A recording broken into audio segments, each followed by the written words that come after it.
Hello everyone, so চলে আসলাম আমার second part blog হচ্ছে লাঙ্কাউইর বোট রাইডিংয়ের।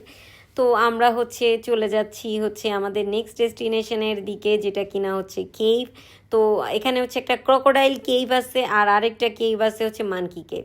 এই যে আমরা ক্রোকোডাইল কেভের কাছে চলে এসেছি, কিন্তু কেভে মানে হাই ইয়ের কারণে, মানে পানির লেভেল হাই থাকার কারণে আমরা এই যে পানির লেভেল অনেক হাই থাকার কারণে আমরা এই কেভটার মধ্যে ঢুকতে পারিনি। এটাকে বলা হয় ক্রোকোডাইল কেভ, বাট এখানে কোনো ক্রোকোডাইল আসলে এখন আর নেই।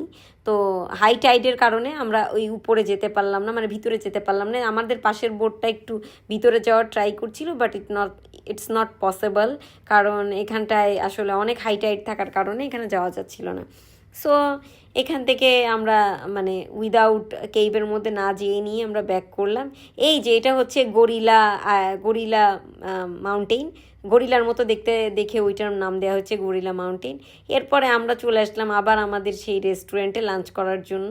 তো আফটার লাঞ্চ আমরা আবার চলে গেলাম কেইভের দিকে। এই কেভটাকে বলা হয় ব্যাট কেভ, মানে এখানে বহু বছর পুরাতন ব্যাট আছে, এবং সেই ব্যাটগুলো কি করছে না করছে এইটা দেখাই হচ্ছে বিষয়, যে 1000 বছর পুরাতন ব্যাট কেভে আমরা গিয়েছি। তো এই যে আমি ব্যাট কেভের দিকে ঢুকছি, এবং ঢুকেই আমি ব্যাট কেভের দিকে যাচ্ছি। এখন আমরা ব্যাট কেভের টিকিট কাটবো। এখানে অবশ্য একটা টিকিট কাটতে হয়, খুবই কম টাকার টিকিট, 2 না 4 রিঙ্গিত ছিল। আই ডোন্ট রিমেম্বার, আমার মনে আসছে না যে কত রিঙ্গিত দিয়ে আমি কিনেছিলাম টিকিটটা। তো ব্যাট কেভে এন্টার করার আগেই আমি আমার বাচ্চাকে বুঝাইছি যে এই ব্যাট কেভের মধ্যে যে কোনো কথা বলবা না, কোনো শব্দ করবা না, এবং কোনো কিছু টাচ করবা না। এবং এখানে লাইট অন করা যাবে, ফ্ল্যাশ অন করা যাবে না, তবে মোবাইলের লাইট অন করা যেতে পারে, এবং আপনি টর্চ ভাড়া নিতে পারেন।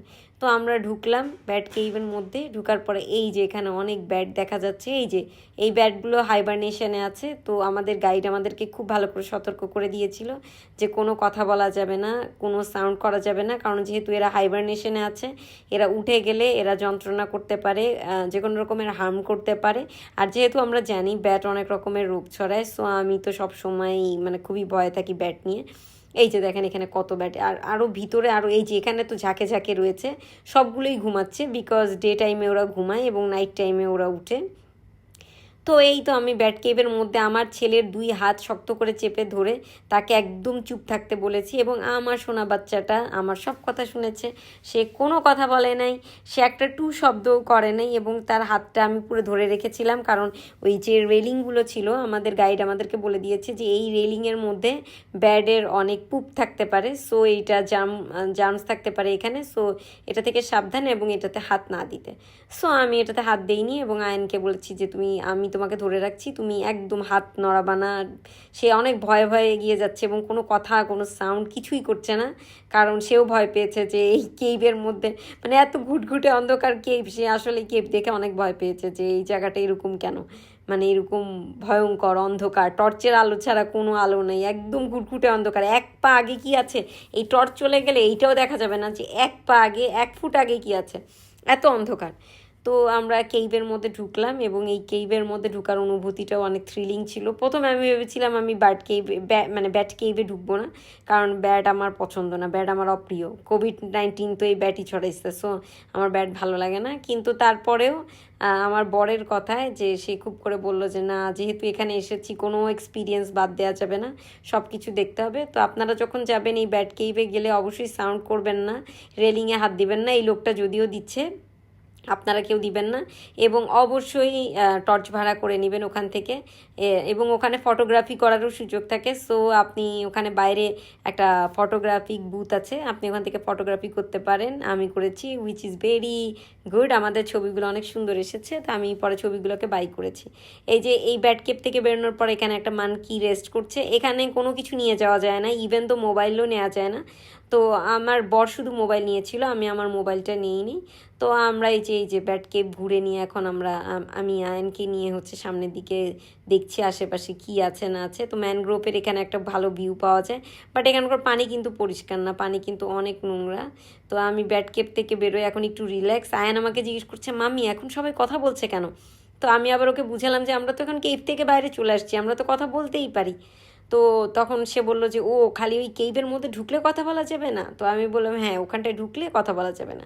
সো এই যে কেইভ দেখা শেষ, এখন আমরা আবার কেইভ দিয়ে নিয়েই তো আবার ব্যাক করতে হবে, কারণ এটার একটা ওয়ান ওয়ে ডিরেকশন, এক রাস্তায়, যেখান দিয়ে ঢুকতে হবে ওখান দিয়ে বেরোতে হবে। তো আমি আবার বেরোনোর সময়ও আয়নকে সেমভাবেই প্রোটেক্টিভ মোডে চলে আসলাম, তার হাতটা ধরে তাকে শক্তমক্ত করে যে চলো কেইভের মধ্যে আবার ঢুকতে হবে, কোনো সাউন্ড করা যাবে না, কিচ্ছু করা যাবে না। তো সে মোটামুটি প্রিপেয়ার্ড আমার সাথে ঢুকার জন্য। তো আমরা দুজনেই যে ঢুকে যাচ্ছি আবার ব্যাট কেইভের মধ্যে। তো এই ব্যাট কেইভের মধ্যে দিয়ে আমরা আবার যাবো, কিন্তু এই ব্যাটগুলোর সাইজ আমার কাছে অনেক ছোট লেগেছে। আমি সুন্দরবনে কতগুলো ব্যাট দেখেছিলাম যেটা কিনা কেইভের মধ্যে ছিল না, একটা গাছের মধ্যে ছিল, বাট ওগুলোর সাইজ কম্পারেটিভলি এগুলোর থেকে একটু একটু বড় ছিল। আর ভ্যাম্পায়ারের মুভিতে ব্যাটের সাইজ এত বড় দেখায় যে আমি ব্যাটকে অনেক বড়ভাবেই এক্সপেক্ট করছিলাম, যেটা কিনা আসলে নর্মাল না। এই দেখেন এখানে উপরে কত ব্যাট। তো এই যে আমরা ব্যাট কেভ থেকে বেরোনোর পরে আমাদের নেক্সট ডেস্টিনেশন একটা আইল্যান্ডে চলে গেলাম। এই ডেস্টিনেশনে আসার পরে এখানে সবাই পানিতে ঝাঁপায় পড়লো যে পানিতে গোসল করতে হবে। বুঝলাম না সবার মধ্যে কি একটা উত্তেজনা চলে আসলো, মানে আমার ছেলে তো মানে জামা কাপড় না খুলেই পাগলের মতো ওর মধ্যে চলে গেছে। তো আমি আগেই জানতাম যে আমি একটা আইল্যান্ডে যাব এবং গোসল করার চান্স আছে, তো আমি আমার বাচ্চার জন্য এক্সট্রা ক্লোদিং নিয়ে নিয়েছিলাম। তো এই যে আমার বাচ্চা আর আমার বর পানির মধ্যে গোসল করছে, এবং আমি পানিতে নামিনি, বিকজ আমার ওই লবণাক্ত পানি একবার বডিতে লাগলে আমার খুবই ডিসকমফোর্ট ফিল হয়। আমি এই যে সাইডে দাঁড়িয়ে আমার পা ভিজাচ্ছিলাম, আমি আমার হাঁটু পর্যন্ত পানিতে নেমেছি, এর বেশি না।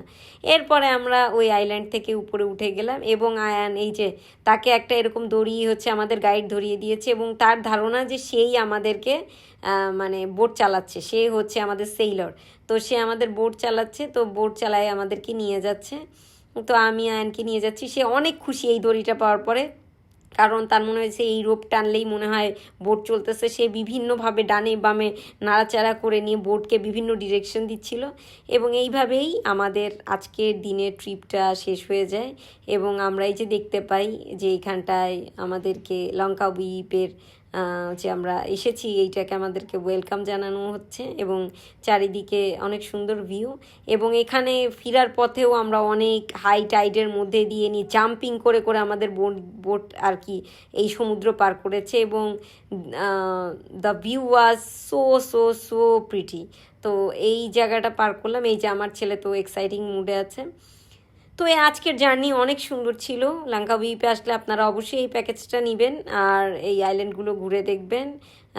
সত্যি কথা বলতে গেলে আপনারা ঘোরার পরে বুঝবেন যে এটা আপনারা যে টাকা খরচ করে নিয়ে এই প্যাকেজটা নেবেন তার থেকে অর্থ ইট, এবং আপনাদের একটুও বোরিং লাগবে না, এবং আপনারা অনেক এনজয় করবেন।